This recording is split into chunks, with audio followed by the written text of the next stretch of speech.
dahil nga hindi lang po kakulangan ng counselors ang issue ng ating kagawaran, maugong din po yung shortage o kakulangan sa mga classrooms.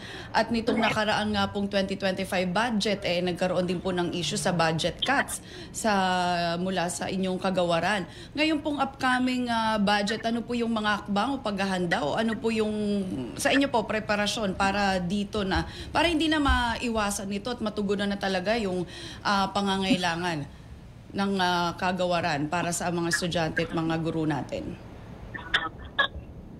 Kung aasa lang po tayo doon sa taunang budget po natin na ipinatutupad po ng DPWH, no, hindi po talaga aabot o hindi kakayanin, no, yung pong volume o dami ng ating classroom shortage.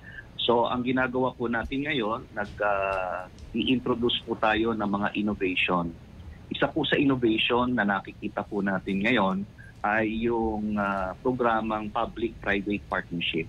So ito pong programang ito ay inihikayat natin ang pribadong sektor na makilahok upang sa ganon ay madagdagan pa yung bilang ng pagpapatayo ng classroom at the same time mapabilis po natin ang pagtatayo ng classroom. So yan po yung isang tinitignan natin.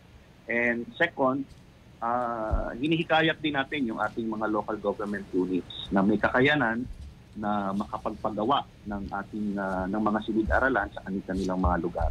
So yan po yung isang dalawang bagay na pwede po nating idagdag doon po sa tradisyonal na ginagawa natin na batay sa budget natin, taunang budget natin ay ipinatutupad ng DPWH.